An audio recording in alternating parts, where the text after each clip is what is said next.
Hey guys, स्वागत है आप सभी का एक और नए वीडियो में। आज मैं आप सभी के लिए एक बार फिर से लेकर आ गया हूँ सब्सक्राइबर्स की भेजी हुई कुछ बेहद ही खौफनाक और सच्ची कहानियाँ लेकर। अगर आप मेरे चैनल पर नए हो तो मेक श्योर कि आप इसे सब्सक्राइब करें। इसके अलावा अगर आपको अपने साथ घटी कोई घटना मुझे बतानी हो तो आप उसे स्क्रीन पर दिख रही मेरे इंस्टाग्राम आईडी या व्हाट्सएप नंबर के ज़रिए मुझे तक पहुँचा सकते हो। आपकी स्टोरी सुनाने में मुझे बहुत ही खुशी होगी। इसी के साथ हम बढ़ते हैं आज की अपनी फर्स्ट स्टोरी की तरफ। सिवनी जंगल नाम ही खौफ की हवा भर देता था।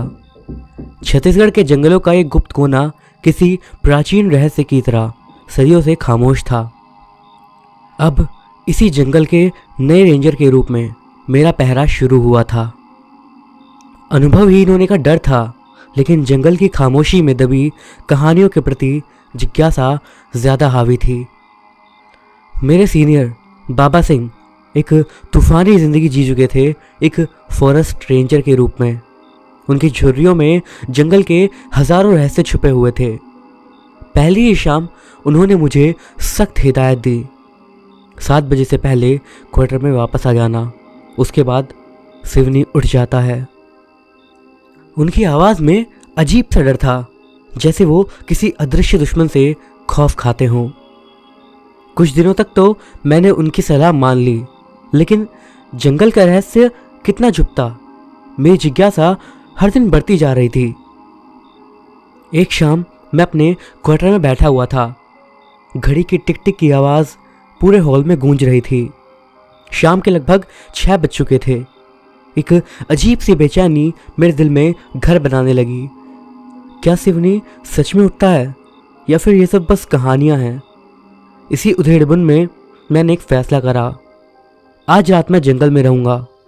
डर था, लेकिन एक अदृश्य धागा मुझे खींच रहा था। मैंने अपनी रेंजर की गाड़ी लेकर जंगल के अंदर चला गया। घने पेड़ों की छतरी ने आसमान को ढक लिया था। सूरज डूब चुका था और शाम का धुंधलकाहर आहट को रहस्यमय बना रहा था। जंगल के सन्नाटे ने मुझे घेर लिया था। हर पत्ते की सरसराहट, हर पक्षी की चीख मेरे कानों में दौड़ रही थी। मैं धीरे धीरे आगे बढ़ रहा था, तभी मेरा पैर किसी कठोर चीज से टकराया। मैं नीचे झुका। लाल चंद्रमा की रोशनी में मैंने एक खरगोश का बेजान शरीर देखा। उसकी आंखें खुली थी और चेहरे पर न जाने किस चीज़ का एक अनकहा खौफ साफ दिख रहा था। उसका चेहरा डर से जम चुका था। मेरे रोंगटे खड़े हो गए। ये पहली लाश नहीं थी जो मैंने यहाँ पर देखी थी। पिछले कुछ दिनों में मैंने जंगल के अलग अलग हिस्सों में कई छोटे मोटे जानवरों के शव देखे थे। ये सब अजीब था, जैसे किसी अदृश्य शिकारी ने उन्हें दबोच लिया हो। उस रात जंगल की हर आवाज़ मेरे दिल की धड़कन को तेज कर रही थी। मैं पेड़ों के पीछे से झांकता हुआ आगे बढ़ रहा था। तभी मुझे एक खंबा दिखाई दिया। ये वही खंबा था जिसके पास पिछले हफ्ते मैंने एक जंगली कुत्ते का शव देखा था। उसी वक्त मैंने एक अजीब सी फुसफुसाहट सुनी। ये इंसानी आवाज़ नहीं थी, परंतु किसी जानवर की खुरखुरी फुरफुर थी। मैं धीरे धीरे खंबे के पीछे छुप गया। मेरा दिल एकदम तेज तेज धड़कने लगा। फिर मैंने देखा खंबे के पीछे अंधेरे में 2 आंखें चमक रही थी। धीरे धीरे एक आकृति सामने आई। वो कुछ खरगोश जैसा लग रहा था, परंतु उसका शरीर विशाल था। आंखें लाल थी और पंजे खंजर की तरह नुकीले थे। वे खरगोश की तरह नहीं, बल्कि किसी राक्षस की तरह हरकत कर रहा था। मुझे यकीन हो गया कि यही वो अदृश्य शिकारी है जिसने जंगल में तबाही मचाई है। डर के बावजूद मैंने हिम्मत जुटाई और उस आकृति पर टॉर्च की रोशनी डाली। उसकी लाल आंखें चौंधिया गई और वो एक पल के लिए थम सा गया। फिर हवा में छलांग लगाकर सीधे मेरी ओर झपटा। मैं चीखता हुआ पीछे हट गया। टॉर्च का प्रकाश उस राक्षसी खरगोश के पीछे पीछे दौड़ता रहा। जंगल मेरी चीखों से गूंज उठा और मैं पेड़ों के बीच से भाग रहा था। वो जंगली राक्षस मेरा पीछा कर रहा था। मेरी सांसें फूल रही थी और पैर धीरे धीरे जवाब देने लगे थे। पर डर ने मेरे अंदर एड्रेनलिन का एक शॉट दे दिया था। अचानक मेरे पैर एक उखड़े हुए रूट से टकराए और मैं सीधा जमीन पर गिरा। टॉर्च मेरे हाथ से छूटकर दूर जा गिरी और फिर जंगल अंधकार में डूब गया। राक्षसी खरगोश मुझ पर झपटा और उसके नुकीले पंजे मेरी गर्दन को छूने ही वाले थे कि तभी एक कर्कश चीख हवा में गूंज उठी। एक और आकृति अंधेरे से निकलकर सीधा उस राक्षसी खरगोश को पकड़ लेती है। दोनों एक दूसरे से भिड़ जाते हैं और आग की चिंगारियों की तरह खून की छींटें हवा में उड़ने लगती हैं। वो दूसरी आकृति एक विशाल भेड़िए की थी। उसकी आंखों में जंगली गुस्सा जल रहा था। भेड़िया और राक्षसी खरगोश के बीच में घातक लड़ाई चल रही थी। मैं जमीन पर पड़ा हुआ सांस लेने की भी हिम्मत नहीं कर पा रहा था। आखिरकार एक जोरदार चीख के साथ राक्षसी खरगोश ने दम तोड़ दिया। भेड़िया उसकी लाश को घसीटते हुए अंधेरे में मेरी आंखों के सामने गायब हो गया। कुछ पल के बाद जब सांस लौटा तो मैंने टॉर्च उठाकर इधर उधर देखने लगा। उसकी रोशनी में मैंने उस सफ़ेद लाश को फिर से देखा। उसके सीने पर खून का ताज़ा निशान था, लेकिन अब उसकी आंखें खुली नहीं थी। चेहरे पर दर्द की जगह शांति दिख रही थी। उस रात जंगल में मैंने जो देखा वो किसी बुरे सपने से कम नहीं था, लेकिन एक सवाल बार बार मेरी रूह को बेचैन कर रहा था। वो भेड़िया कहाँ से आया था? उसकी आंखों में गुस्सा क्यों था? और वो राक्षसी खरगोश का शिकार नहीं लग रहा था, बल्कि उससे एक पुरानी दुश्मनी निभा रहा था। अगले दिन उसी खंबे के पास मुझे एक पुराना पत्थर का बोर्ड मिला। उस पर एक अजीब सी लिपि में कुछ लिखा हुआ था, जिसे कम से कम मैं तो नहीं समझ पा रहा था। मैंने जंगल के बूढ़े वनवासियों को वो दिखाया। उनकी आंखें चौड़ी हो गई और उनके चेहरे पर डर के भाव आ गए। उन्होंने बताया कि वो पत्थर का बोर्ड शिवनी के श्रापित इतिहास की कहानी बताता है। सदियों पहले एक क्रूर व्यापारी ने जंगल के पशु पक्षियों को बेरहमी से मार डाला था। उसकी निशंकता से गुस्साए जंगल के देवताओं ने उसे राक्षसी खरगोश में बदल दिया, जो शिकार नहीं बल्कि अपना गुनाह दोहराता था। उन्होंने बताया कि सिवनी के जानवर उस व्यापारी का निशाना बनते थे, लेकिन ये श्रापित भेड़िया ही उसकी एकमात्र दुश्मन थी। वो भी उसी व्यापारी का शिकार बनी थी, लेकिन मौत में ही उसकी आत्मा ने एक पवित्र भेड़िए का रूप धारण कर लिया, जो हर रात राक्षसी खरगोश का शिकार करती है। उस दिन से जंगल में मेरा नजरिया बदल गया। मैंने जाना कि सिवनी का रहस्य केवल खूबसूरत नज़ारों में नहीं, बल्कि उसके अंधेरे इतिहास में भी छुपा था। मैंने रात की सैर अपनी छोड़ दी, लेकिन जिज्ञासा की अंगारे अभी भी मेरे अंदर से बुझी नहीं थी। मैं दिन में जंगल की खामोशी को जानने लगा, पेड़ों से फुसफुसाते हुए रहस्यों को सुनने की कोशिश करने लगा। धीरे धीरे मैंने सिवनी की एक और परत खोल ली। एक शाम जंगल की गहराई में घूमते हुए मैं एक पुराने कुएं के पास पहुंचा। इसकी ईंटें टूटी फूटी थी और मुंह पर घने पौधे उगाए थे। एक अजीब सा खिंचाव मुझे इसके पास ले गया था। मैंने सावधानी से अंदर झांका और अंधेरे के उस गड्ढे में मेरी आंखें समा नहीं पाई, लेकिन हवा में एक खौफनाक ठंड और गंध आ रही थी। अचानक नीचे से एक कराहट सुनाई दी, एक हताश फुसफुसाहट, मानो कोई मुझे पुकार रहा हो। मेरे बदन में सिरहन दौड़ गई, लेकिन जिज्ञासा ने आखिरकार डर को हरा ही दिया। मैंने एक मोटी लतारी पकड़ी और कुएं के किनारे धीरे धीरे उतरने लगा। अंधेरे की खाई में मेरा दम फूल रहा था। मेरा हाथ खुरदरी ईंटों से जख्म खा रहा था, लेकिन नीचे से आने वाली फुसफुसाहट तेज होती जा रही थी। आखिरकार मैं कुएं के तल पर पहुंच गया। धुंधली रोशनी में मैंने एक आकृति को देखा, एक जख्मी स्त्री। उसकी आंखें खोखली थी, चेहरे पर दर्द और हताशा जमी हुई थी। उसने कमजोर आवाज में बताया कि वो सालों पहले इसी जंगल से गुजर रही थी, जब वो श्रापित व्यापारी उसी राक्षसी खरगोश के रूप में उस पर हमला कर लेता और उसका सब कुछ छीन लेता है। वो जिंदा थी तो, पर मौत से भी बदतर हालत में इस कुएं में कैद। उसकी कहानी मेरी रूह को चीर गई। ये सिर्फ श्रापित जानवरों की कहानी नहीं थी, बल्कि इस जंगल के जख्मों और उनकी अनसुनी पीड़ा की दास्तां थी। मैंने उसकी मदद करने का वादा किया, भले ही ये नामुमकिन क्यों ना लग रहा हो। कुएं से बाहर निकलकर मैंने दिन रात जंगल के इतिहास को खंगालना शुरू कर दिया। पुराने ग्रंथ, बूढ़े वनवासियों की कहानियाँ, सब कुछ मिला जुला कर मैंने एक रास्ता ढूंढा। उस श्रापित खरगोश को उसी प्राचीन लिपि में लिखे हुए जादू टोने से मार पाने का तरीका, लेकिन उसके बदले में जंगल को एक भयंकर कीमत चुकानी पड़ेगी। आखिरकार एक पूर्णिमा की रात मैंने वो जादू करा। जंगल की हवा खामोश थी, मानो सांस ही रोक ली गई हो। राक्षसी खरगोश कुएं के पास प्रकट हुआ और उसकी लाल आंखों में खून की प्यास साफ झलक रही थी। मैंने जादू की शक्ति को उसके ऊपर छोड़ दिया और एक कर्कश चीख के साथ वो राख बनकर बिखर गया। लेकिन जीत अपने साथ खुशी नहीं, बस डर लेके आई। जंगल की जमीन हिलने लगी, पेड़ों की चीखें हवा में घुल गई और अंधकार और घना हो गया। ये वो कीमत थी जो मुझे चुकानी थी। मैंने श्राप तो तोड़ दिया था, लेकिन जंगल का संतुलन बिगाड़ दिया था। अब सिवनी की रातें पहले ऐसे नहीं थी। हवा में एक अदृश्य चीख गूंजती रहती है, मानो जंगल मुझे सजा दे रहा हो।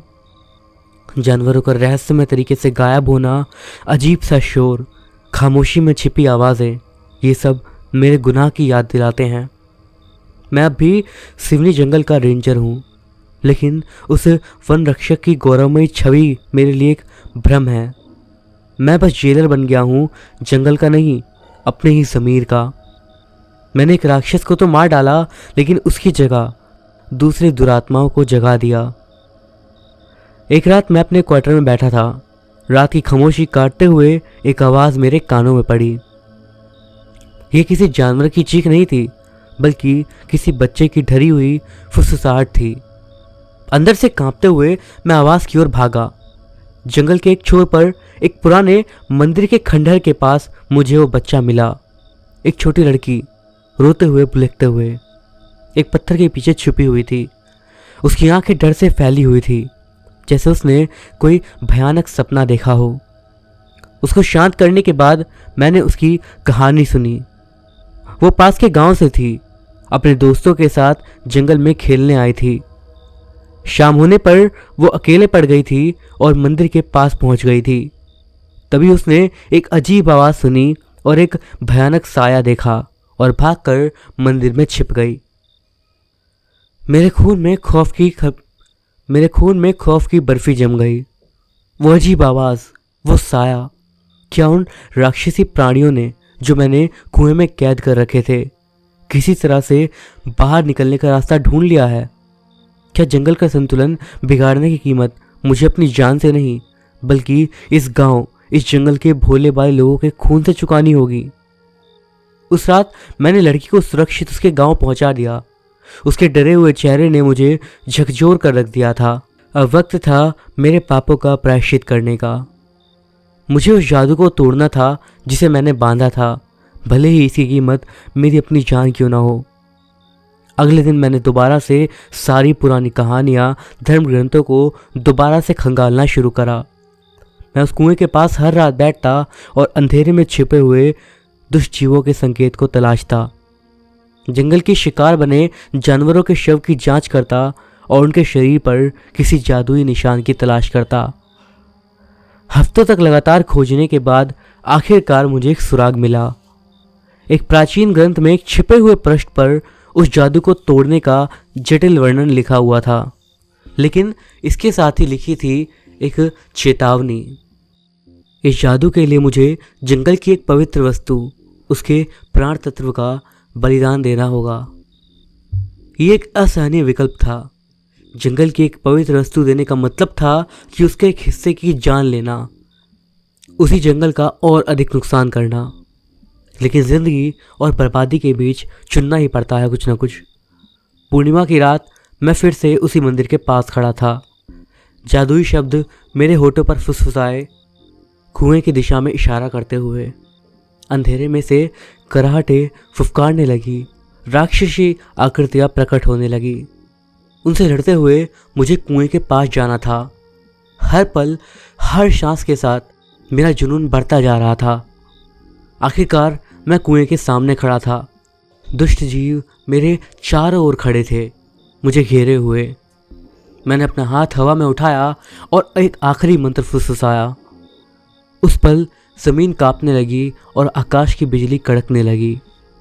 राक्षसी जीव भयानक चीखों के साथ हवा में बिखरने लगे, पर जीत का जश्न मनाने का वक्त नहीं था।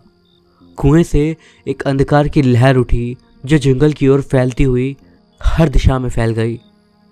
ये जंगल का प्राण तत्व था, मेरे बलिदान की हिम्मत। मैं हताश होकर अपनी आंखें बंद कर लिया और जंगल से माफ़ी मांगने लगा। अंधकार मेरे ऊपर छा गया और मेरी सांसें थम गई। मुझे लगा मैं भी राख में बदल गया हूँ, जंगल की ही एक और बलि। परंतु कुछ समय के बाद मेरी आंख खुली। मैं वहीं खड़ा था और रोशनी धीरे धीरे लौट रही थी। राक्षसी जीव गायब हो चुके थे और हवा में एक शांत चैन बसा हुआ था। जंगल थोड़ा सुस्त सुस्त सा लग रहा था, परंतु जीवित था।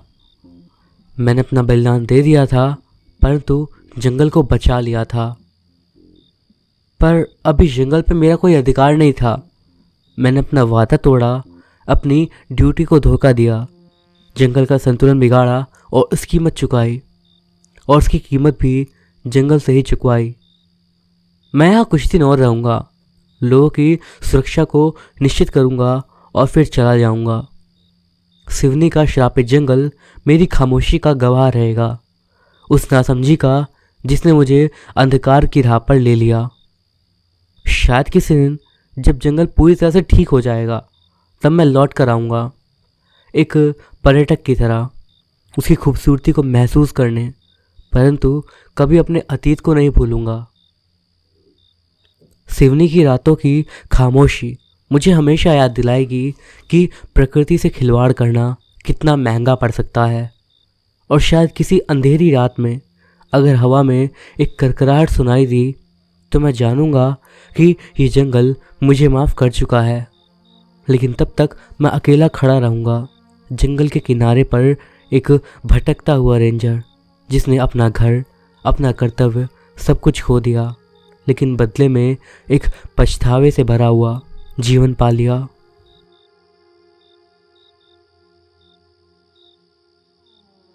रात अपनी काली चादर ओढ़कर कलकत्ता पर उतरी हुई थी। सड़कों के सीने पर सुनसान की चादर बिछी पड़ी थी, सिवाय कुछ मिट्टी के दीपों के, जो कि टिमटिम करते हुए भूतों से बचाव का भ्रम जगा रहे थे। 12 साल का रोनी अपनी दादी के साथ हावड़ा ब्रिज पार कर रहा था, शहर की ओर बढ़ने के लिए। वजह थी दादी की अचानक बीमारी और रोनी का अकेलापन। एकदम से टैक्सी का हॉर्न अंधेरे को चीरता हुआ निकल गया। चारों ओर सिर्फ परछाइयाँ नाच रही थी। गंगा का मटमैला पानी घाटों से टकराकर डरावनी कहानियां सुना रहा था। दादी अपनी साड़ी के पल्लू से रोनी का हाथ थामे हुए अपनी कमज़ोर सांसों की आवाज़ रोनी के दिल की धड़कन से मिलते जुलते हुए पा रही थी। अचानक से एक सनसनाहट हवा में घुल गई। एक रोते हुए कुत्ते के भौंकने की आवाज़ रात की खामोशी को चीर कर निकल गई। रोनी ने मुड़कर देखा तो घाट पर एक अकेली आकृति झुक कर कुछ कर रही थी। लंबी सफ़ेद साड़ी, हवा में लहराते बाल और घाट के किनारे पर उलझा हुआ एक जाल। रोनी के रोंगटे खड़े हो गए। उसकी दादी ने उसके हाथ को दबाते हुए कहा, वहाँ मत देखो बेटा, वो धोबिन नहीं है। रोनी का दिल जोर से धड़कने लगा। उसे डर तो लग ही रहा था और अब दादी की बात सुनकर वो और घबरा रहा था। उन्होंने आगे बढ़ने की कोशिश करी, लेकिन रोनी के पैर जमीन में जड़ हो गए। उसकी आंखें उस आकृति पर टिकी हुई थी जो अब खड़ी होकर उनकी ओर ही देख रही थी। सफ़ेद साड़ी के पीछे से 2 खतरनाक लाल आंखें झिलमिला रही थी। फिर वो हंसने लगी, एक हंसी जो हंसी नहीं थी बल्कि हड्डियों को कंपाने वाली चीख थी। वो झपट कर उनकी ओर आई। दादी ने किसी तरह रोनी को खींचा और वो तेजी से भागने लगा। पीछे से पैरों की जोरदार आवाज़ आ रही थी। अंधेरी गलियों में वो भागते रहे। सांस फूलने लगी और पैर कांपने लगे, पर वो रुके नहीं। अचानक सामने एक मंदिर दिखा और उसका दरवाज़ा भी खुला हुआ था। दादी ने हाथ बढ़ाकर उन्हें अंदर धकेल दिया। पीछे से वो आकृति दरवाजे पर टकराई और उसकी चीखें मंदिर की घंटियों के बजने में घुल गई। रोनी और दादी मूर्ति के सामने गिर पड़े, जो कि आंसुओं और पसीने में तरबतर थे। धीरे धीरे हवा में सन्नाटा छा गया और बाहर से अब कोई आवाज़ नहीं आ रही थी। रोनी ने कांपते हाथों से माथा टेका और भगवान से शुक्रिया अदा करा। दादी ने उसके सिर पर हाथ रखा और कहा, बेटा कभी रात में कलकत्ता मत आना, ये शहर कभी कभी अपना असली रूप दिखा देता है। उस रात रोनी को नींद नहीं आई। उसकी आंखों के सामने वो सफ़ेद साड़ी वाली हिलोर मारती रही, लेकिन उसे ये भी पता था कि उस खौफनाक रात से वो जिंदा बच पाया था उस मंदिर के कारण। वो जानता था कोलकाता की रातें भले ही कितनी खौफनाक हो, मगर उसमें ज़िंदगी भी उतनी ही उम्मीद के साथ छुपी रहती है। रात भर घबराहट के साथ कांपते हुए नींद से कोसों दूर गुजारने के बाद सुबह होते ही रोनी और दादी कमरे से बाहर निकले। मंदिर का प्रांगण सूरज की रोशनी में नहा चुका था। उस खौफनाक रात का कोई निशान नहीं था। सन्नाटे की जगह सुबह की मधुर हलचल ने ले ली थी, लेकिन रोनी के मन में डर का साया बना हुआ था। उन्होंने मंदिर में पूजा की और पंडित को अपने साथ हुई घटना के बारे में बताया। पंडित जी के चेहरे पर सख्ती छा गई और उन्होंने कहा, ये धोबिन नहीं है, ये रात की रानी थी, एक भूतनी जो कि घाटों पर भटकती है और अकेले चलने वालों को डराती है। पंडित जी ने उन्हें एक ताबीज़ दिया और सलाह दी कि शहर से जल्द निकल जाइए। रोनी और दादी को समझ में आ गया था कि कोलकाता की रातें खूबसूरत तो हो सकती हैं, परंतु खतरनाक भी उतनी ही हैं। उन्होंने बिना समय बर्बाद करे ट्रेन का टिकट बुक किया और शाम होते होते अपने गांव के लिए रवाना हो गए। गांव की हवा, घरेलू माहौल और अपनों के बीच रोनी की डर की परतें धीरे धीरे उतरने लगी, लेकिन रात की रानी का चेहरा और उसकी भयानक हंसी कभी कभी उसके सपनों में आकर उसे झकझोर देती थी। वो रात उसे हमेशा याद रहेगी, एक सबक की तरह या यूँ कहें एक चेतावनी की तरह। उन चीज़ों से चेतावनी जो अंधेरे में छुपी रहती हैं पर सामने कभी भी आ सकती हैं। हालांकि वो ये भी जानता था कि मुश्किलों और खौफ को पार करके ही असल ज़िंदगी का अनुभव होता है। उसने ये भी सोचा कि शायद रात की रानी का डर ही उसे अपनी ज़िंदगी को और ज़्यादा समझने और उसकी कीमत पहचानने का मौका दे रहा है। कुछ वक्त के बाद रोनी बड़ा हो गया और उसे शहर की चकाचौंध खींचने लगी, लेकिन कलकत्ता की रात को वो आज तक नहीं भूल पाया था। कभी कभी तो वो सोचता था कि शायद वो फिर से कभी कोलकाता जाए, परंतु डर के साए के साथ नहीं, बल्कि ज़िंदगी के उजाले के साथ। रोनी की घटना एक डरावनी चेतावनी के साथ साथ जिंदगी के अनुभवों को गहराई से समझने का संदेश भी देती है। ये घटना बताती है कि डर से भागना ज़रूरी नहीं है, बल्कि उसका सामना करके उससे सीख लेना भी ज़रूरी है।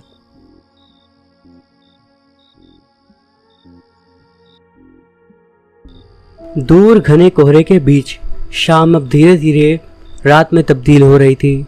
एक बड़े से खाली मैदान में एक और जहां कूड़े का ढेर धू धू करके जल रहा था कि सहसा ऊपर आसमान में काले बादल घिर आए।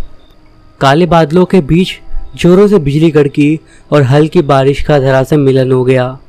धीरे धीरे ये बूंदें तेज हो गई और बारिश काफ़ी तेज होने लगी।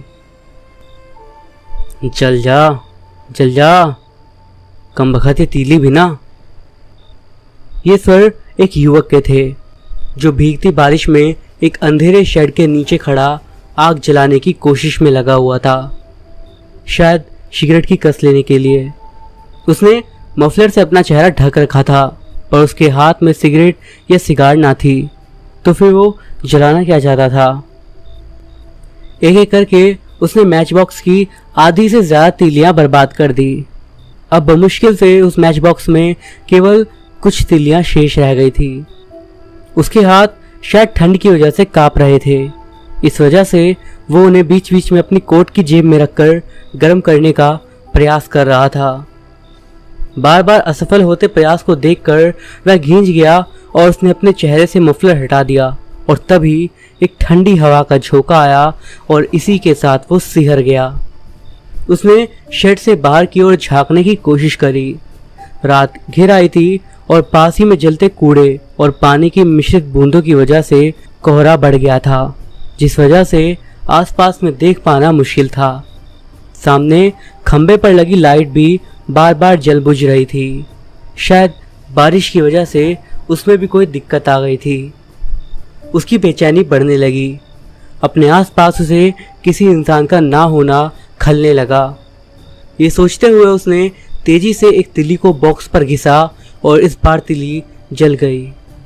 उसने सामने पड़े ढेर पर वो जलती तिल्ली फेंकी और इसी के साथ वो धू धू कर जल उठी और अब उसके चेहरे पर एक विजयी मुस्कान थी, मानो उसने कोई जंग जीत ली हो। तभी बारिश की रफ्तार बढ़ी और सीधी बूंदें आड़ी तिरछी हुई और शेड के अंदर आने लगी। फलस्वरूप आग बुझ चुकी थी और वो युवक कोने में खड़ा खुद में ही भुनभुना रहा था। तभी सहसा उसके कानों में एक हंसी गूंज पड़ी। उसने तुरंत अपना फोन चेक करा, लेकिन फोन तो स्विच ऑफ था। ओ शिट, इसे भी अभी बंद होना था। ऊपर से अंधेरा, लेकिन आसपास तो कोई व्यक्ति भी आता जाता मालूम नहीं हो रहा और फोन भी स्विच ऑफ है। तो फिर इतनी बारिश में ये हंसने की आवाज़ किसकी थी? वो इसी असमंजस में था कि तभी अचानक से उसे फिर से किसी के खिलखिलाकर हंसने की आवाज़ सुनाई दी। यह आवाज़ किसी महिला की थी। उसे अब एक अजीब सी बेचैनी होने लगी। उसने मैच बॉक्स को फिर से खोला और उसमें केवल अब एक ही तिल्ली बच रही थी। अब उसमें निराशा के साथ साथ एक अजीब सा भय भी पनप रहा था, जिसे वो चाहकर भी नहीं छुपा पा रहा था। अब की बार जब उसने शेड से बाहर झांका तो उसे इस घने कोहरे के बीच से कोई मानव आकृति तेजी से उस शेड की ओर बढ़ती नजर आई, जिसके वो नीचे खड़ा था। वो कौतूहल और भय की वजह से अपनी जगह पर सिमट कर जड़ हो गया और तभी उसे छम छम की ध्वनि सुनाई दी। उसने कांपते हुए शेड से बाहर की ओर झांका। वो आकृति अब उस शेड से केवल कुछ ही कदम दूर थी और ये ध्वनि उसकी तरफ ही आ रही थी। अब उसे कुछ भी सूझना बंद हो गया था। वो डर की वजह से कभी अपने बंद पड़े फोन तो कभी उस मैच बॉक्स की आखिरी तिली को देख रहा था कि आकृति तेजी से उसकी ओर आती हुई शेड के भीतर प्रवेश कर गई और इसी के साथ उसे एक ठंडी हवा का झोंका छू कर निकल गया। वो आकृति ठीक उसके पीछे शेड के दूसरे कोने में जाकर खड़ी हो गई। उसने डरते हुए धीरे से पीछे की ओर अपना सर घुमाया और उस गुप्त अंधेरे में भी उस आकृति को पहचानने की कोशिश करने लगा। उसके प्रवेश करते ही वो शेड एक मनमोहक सुगंध से महक उठा था, जिसकी वजह से उस युवक का मन अब कुछ स्थिर सा होने लगा और भय और तनाव का स्थान अब जिज्ञासा और खिंचाव ने ले लिया था। कि तभी सामने खंबे पर तेजी से एक चिंगारी उठी और रही सही रोशनी भी चली गई। इसी के साथ हुआ वो चमत्कार जिसके होने की इच्छा होते हुए भी उस युवक को इसके होने की अपेक्षा ना थी। वो आकृति तेजी से शेड के दूसरे कोने से आकर उसके पीछे की ओर उससे लिपटकर खड़ी थी। वो भी ठंड से ठिठुर रही थी। उसके गीले कपड़ों ने इस बात की पुष्टि कर दी थी। वो व्यक्ति उसके कोमल हाथ अपने सीने पर महसूस कर रहा था। उसके दोनों हाथों में ब्रेसलेट बंधे हुए थे, जिसे उस व्यक्ति ने छूकर महसूस करा। वो चाहता तो नहीं था कि इन हाथों को अपने सीने से अलग करे, लेकिन लोक मर्यादा की वजह से उन्हें उसे खुद से अलग करने का अफसोस उठाना पड़ा। डरिए मत, आप बिल्कुल सुरक्षित हैं, उस व्यक्ति ने अपनी आवाज में थोड़ा भारीपन लाते हुए कहा। वास्तव में तो वो खुद अंदर से डरा हुआ था, किंतु उस छुअन ने उसके अंदर रोमांच का एक तूफान सा ला दिया था, जिसने भय को एक सूखे तिनके की भांति निगल लिया था। जी मुझे माफ करिएगा, मुझे अंधेरे से बहुत डर लगता है, इस वजह से मैं खुद को संभाल नहीं पाई, कहकर वो चुप हो गई। मगर वो व्यक्ति उसकी इस खनकती आवाज को सुनकर मोहित सा हो गया। ये मनमोहक सुगंध और आवाज उसे एक अजीब से आकर्षण में बांध रही थी। आप यहाँ इस तरह से अकेले कैसे चली आई? उस व्यक्ति ने अपनी आवाज को जानबूझकर आकर्षक बनाते हुए कहा। क्यों नहीं आना चाहिए था क्या? उसने फिर अपनी खनकती आवाज में कहा। नहीं, मेरा वो मतलब नहीं था, आपको आना चाहिए था, अर्थात मेरा कहने का मतलब वो नहीं। ऐसा कहकर वो व्यक्ति चुप हो गया। उसे खुद की इस हरकत पर गुस्सा आ रहा था। प्रत्युत्तर में वो लड़की जोरों से हंसने लगी और इसी के साथ वो युवक अब हवा में उड़ने लगा। यह हंसी उसे जानी पहचानी सी लगी, मानो वो उसे ही ढूंढ रहा था। कोई है आपके जीवन में? उसने अपनी चिर परिचित आवाज में कहा। जी नहीं, उस व्यक्ति ने अपने दाहिने हाथ को अपनी जेब में रखते हुए कहा। वह यह भी भूल गया था कि इस घुप अंधेरे की वजह से ही इस सब की शुरुआत हुई थी। ओह अच्छा, उसने धीरे से कहा, मानो उसे ये बात अच्छी ना लगी हो। और आपके? उस व्यक्ति ने पूछा। जी है भी, लेकिन नहीं भी, उसने धीरे से कहा। क्षमा चाहता हूँ, लेकिन मैं कुछ समझा नहीं। वो भी नहीं समझता। काश कि वो मुझे समझ पाता, जान पाता कि मैं कितनी अकेली हूँ। उसने धीरे से कहा। आप अकेली कहाँ हो? मैं हूँ तो आपके पास। इसके साथ ही वो हंसने लगी। हाँ हाँ, आप हैं, लेकिन आप हमेशा थोड़ी रहोगे। अब वहाँ पर बिल्कुल खामोशी हो गई। दोनों के बीच किसी तरह की कोई बातचीत अब नहीं हो रही थी। बाहर बारिश धीरे धीरे थमने लगी थी और बीच बीच में यदा कदा किसी पक्षी के चिल्लाने की आवाज़ सुनाई पड़ रही थी। लेकिन इसके विपरीत कोहरा अब बढ़ने लगा था और अब शेड के सामने की कच्ची सड़क भी दिखना मुश्किल हो गया था। उस व्यक्ति के मन में एक अजीब सी द्वंद्व ने स्थान ले लिया था। मैं किसी से प्यार करता था अपने कॉलेज के दिनों में। बात शादी तक आ गई थी। मैंने उससे कहा था कि मैं उसके बारे में घर में सभी से बात करूंगा। मैंने उसे साथ रहने का भरोसा दिया था, मगर होने को तो कुछ और ही मंजूर था। मुझे देर हो गई थी। उस वक्त मैं अपनी इंटर्नशिप की वजह से बाहर गया हुआ था और तभी मुझे उसका फ़ोन आया और वो रो रही थी। काफ़ी देर बाद उसने बताया कि उसके घर वालों ने कॉलेज के अंतिम वर्ष पूरा होने से पहले ही उसका विवाह तय कर दिया है। वो किसी भी तरह से वहाँ से निकलकर मेरे पास आना चाहती थी। तो फिर क्या हुआ? वो लड़की ठीक अब उसके बगल में आकर खड़ी हो गई थी। क्या हो सकता था? उसके घर वालों को ये बात पता चल गई और इस वजह से उन्होंने शादी की तारीख पीछे खिसका दी। तो उसका क्या मतलब? अब वो किसी और के साथ है? उस लड़की ने हैरानी से कहा। नहीं, कहकर वो युवक चुप हो गया। उसने अपनी शादी के एक रात पहले मुझे फ़ोन किया था। काफ़ी देर तक वो रोते रही और फिर उसने मुझे बताया कि वो प्रेग्नेंट है। ये बात सुनकर मैं विचलित हो उठा और मैंने उससे कहा कि मैं जल्द से वहाँ पर आ रहा हूँ, वो मेरा इंतज़ार करे। मैं तेज़ी से उसके पास पहुँचने को निकल गया था। क्या होगा, कैसे होगा, सबको कैसे कन्विंस करूँगा, बस इसी उधेड़बुन में मैं उलझा हुआ ड्राइव कर रहा था कि तभी फ़ोन की रिंग बजी। ये उसी का था। मैंने फ़ोन उठाया और हेलो कहा, बट काफ़ी देर तक दूसरी ओर से कोई आवाज़ नहीं आई। फिर मैंने एक अंदेशे के साथ खुद ही उससे कहा कि तुम डरो मत, मैं आ रहा हूँ, कल सुबह सुबह ही मैं तुम्हारे पास पहुँच जाऊँगा। दूसरी ओर से बस सुबकने की आवाज़ आ रही थी। मैंने उसे संयम देने के लिए अपना हमेशा साथ रहने का वादा भी याद दिलाया, किंतु इस सब का उस पर कोई असर नहीं पड़ा। अंत में केवल इतना ही बोल पाई कि क्या हम हमेशा साथ रहेंगे। मैंने उसके जवाब में हाँ कहा और उसके उत्तर की प्रतीक्षा करने लगा। पापा को सब कुछ पता चल चुका है, बस तुम्हें यही बताना था, कहकर उसने फ़ोन रख दिया। फिर क्या, आप वहाँ पर गए थे? उस लड़की ने उत्सुकता से पूछा। हाँ, लेकिन तब तक उसकी शादी हो चुकी थी और उसने मुझे देखकर भी अनदेखा कर दिया। मेरा दिल टूट चुका था और फिर मैंने कभी भी पीछे मुड़ के नहीं देखा। बहुत बुरा हुआ आपके साथ, उस लड़की ने खेद प्रकट करा। उस व्यक्ति ने अब कुछ भी नहीं कहा। यहाँ इस शेड के नीचे ही हम पहली बार मिले थे। उस व्यक्ति ने अपने मन में मुस्कुराते हुए कहा। उस लड़की ने केवल इतना कहा, लेकिन आप यहाँ इतनी बारिश में अकेले कैसे? उस व्यक्ति ने कहा, वो जो टावर दिख रहा है, वो जो हल्की रोशनी दिख रही है वहाँ पर, उसके पीछे मेरा घर है, मैं वहीं रहती हूँ। मेरी गाड़ी बंद हो गई थी, रोज इसी रास्ते से जाती हूँ, लेकिन अचानक हुई बारिश और बंद पड़ी कार की वजह से मुझे रुकना पड़ा। ऊपर से कोहरा। उसने बाहर की ओर इशारा करते हुए बोला। कुछ सूझ नहीं रहा था तो ये शेड दिखाई दिया जिसके अंदर से आग की लपेटें उठ रही थी। इस वजह से यहाँ आ गई। बहुत ठंड लग रही थी और यहाँ पर अंधेरा भी था, इसीलिए यहाँ पर थोड़ा उजाला देखा तो चली आई।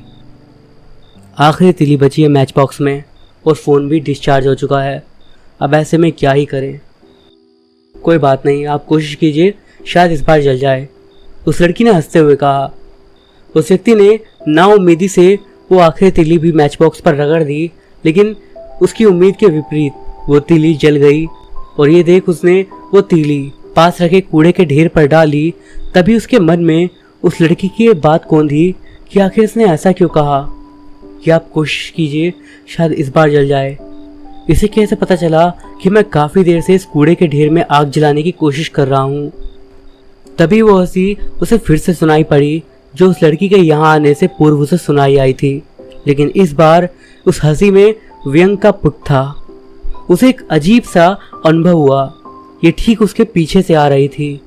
वो क्रोध से पीछे की ओर मुड़ा ही था कि उस लड़की को देख वो अपनी जगह पर ही जड़ हो गया। नित्या तुम? और इसी के साथ एक चीख उस तेज बारिश में गूंज पड़ी जो कि उस व्यक्ति की थी। वो व्यक्ति जमीन पर पड़ा अपनी आखिरी सांसें ले रहा था। नहीं जान, ये मैं हूँ, कहते हुए नित्या के चेहरे के ऊपर किसी दूसरी महिला का चेहरा तैरने लगा। सुमेधा तुम? वो व्यक्ति जोर से चिल्लाया। लेकिन तुम तो मैं जीवित नहीं हूं, यही ना?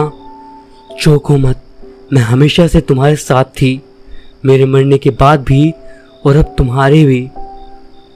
कहकर वो अपनी कर्कश आवाज में हंसने लगी। ये सच है कि तुम उस रोज आए थे, लेकिन मैंने तुम्हें अनदेखा करा। ये बात तुमने गलत कही। असल में तुमने ही मुझे जानकर भी सबके सामने पहचानने से मना कर दिया, जबकि मैंने अपने पिता को तुम्हारे बारे में सब कुछ बता दिया था। वो तुम्हें देखते ही पहचान गए और मैंने उनके सामने शर्त रखी कि यदि तुम सबके सामने मेरा हाथ उनसे मांगोगे तो वो किसी भी परिस्थिति में तुम्हें मना नहीं करेंगे। पर तुम बुज़दिल, तुमने सब कुछ बर्बाद कर दिया।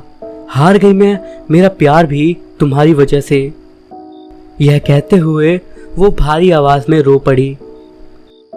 फिर उन्होंने देखा कि सबके सामने ही तुमने मुझे पहचानने से इनकार कर दिया, तो उन्होंने मेरे प्रेम पर ही सवाल खड़ा कर दिया। पूरे वक्त वो मुझे उल्हाना भरी नजरों से देखते रहे और विदाई के वक्त उन्होंने मेरी ओर देखा तक नहीं, जैसे मैंने प्यार ना करके कोई गुनाह कर दिया हो। इस वजह से मैं उन सबसे बिछुड़ गई। लेकिन बात यहीं नहीं छुपी। जब मैंने तुमसे ये सारी बातें फोन पर करी थी, उस वक्त दूल्हे के छोटे भाई ने भी ये सारी बातें सुन ली थी।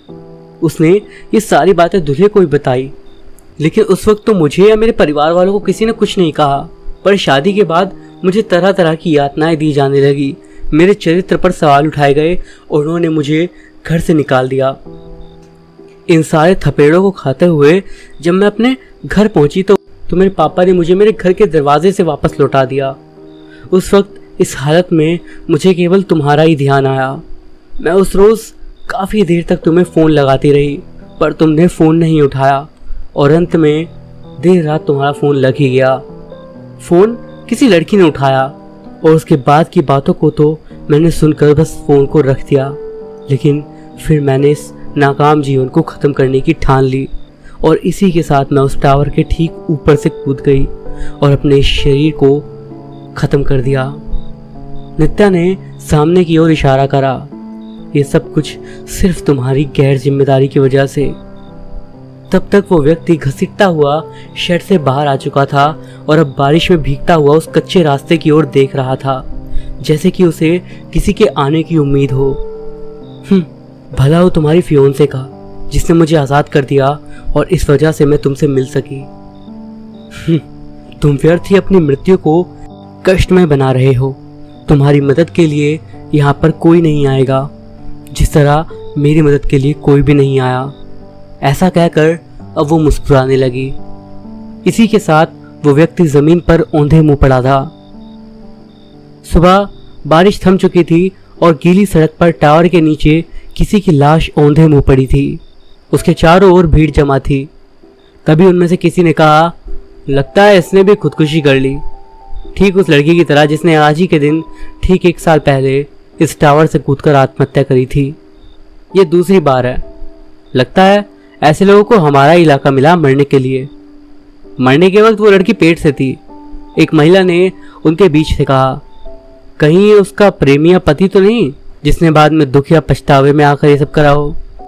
उनकी ये सारी बातें ऊपर टावर पर बैठी नित्या सुन रही थी, जिसकी आंखों की पुतलियां और चेहरा बिल्कुल सफेद पड़ गया था। ये सब सुनकर उसे हंसी आ रही थी। ये सब क्या कह रहे हैं, तुमने सुना? दुख या पछतावे में आकर, क्या तुम्हें सच में मेरी मौत का दुख या पछतावा था? कहकर वो जोरों से हंसने लगी। वो व्यक्ति ठीक उसके बगल में बैठा ऊपर से अपनी लाश को देख रहा था। तभी किसी तीसरे ने उनके बीच आकर उनके हाथों को अपनी हथेलियों में थाम लिया। उसकी नन्ही उंगलियां देखकर उस व्यक्ति और नित्या के सुर्ख चेहरों पर मुस्कुराहट तैर गई। ये थी उनकी बच्ची।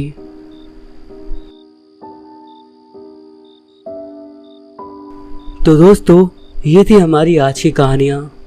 वीडियो आपको कैसा लगा मुझे कमेंट्स के ज़रिए ज़रूर बताइएगा। स्टोरीज आपको पसंद आई हो तो मेक श्योर कि आप कुछ कमेंट करके हमें बताएं। इसके अलावा चैनल पर नए हो तो उसे सब्सक्राइब ज़रूर करना। मैं अभिषेक मिलता हूँ आपसे अगली वीडियो में कुछ और ऐसी ही स्टोरीज़ के साथ। तब तक के लिए बाय।